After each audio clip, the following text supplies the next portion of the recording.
मुंबईच्या पायधुनीमधून ही बातमी आहे।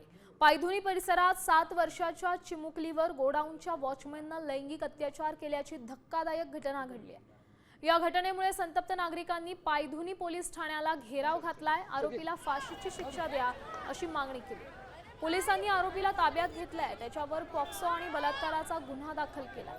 आरोपीला आज न्यायालयात हजर केलं जाईल। पीडित मुलीवर जे रुग्णालयात सध्या उपचार सुरू आहेत। तिची प्रकृती स्थिर आहे। हाच तो आरोपी आहे ज्यानं चिमुकलीवर अत्याचार केलेले आहे। हाच तो वॉचमॅन आहे। दृश्यांच्या माध्यमातून तुम्ही पाहताय दुसरीकडची दृश्य आहेत। नागरिकांचा संताप होतोय आणि या आरोपीला कठोरातली कठोर शिक्षा द्या, फाशीची शिक्षा द्या अशी मागणी या नागरिकांनी केलेली आहे। सध्या या चिमुकलीची परिस्थिती स्थिर आहे प्रकृती आणि उपचार सुरू आहेत। मात्र अतिशय संतापजनक अशी घटना आहे। 7 वर्षाच्या चिमुकलीवर वॉचमनने लैंगिक अत्याचार केले। या घटना पाहता खरं तर प्रशासनाचा आणि पोलिसांचा जरब आहे की नाही हा सवाल उपस्थित होतोय।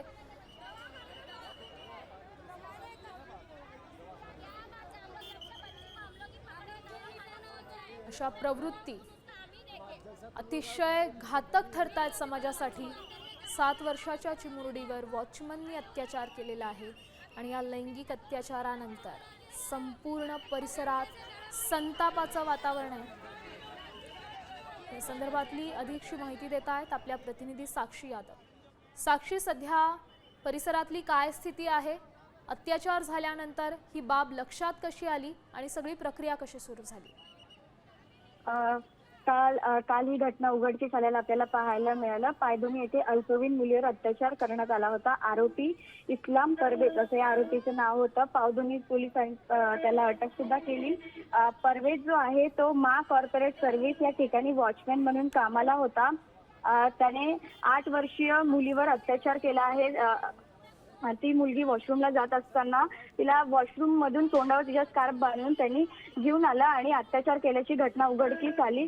ही जी घटना आहे ती दुपारी 2च्या सुमारास घडलेली आपल्या माहिती समोर येते।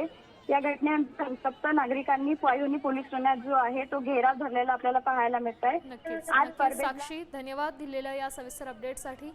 खरं तर अतिशय संतापजनक ही बातमी म्हणावी लागेल। 7 वर्षाच्या चिमुकलीवर वॉचमनने अत्याचार केलेला आहे। मुंबईतल्या पायधुनीतली ही सगळी घटना आहे।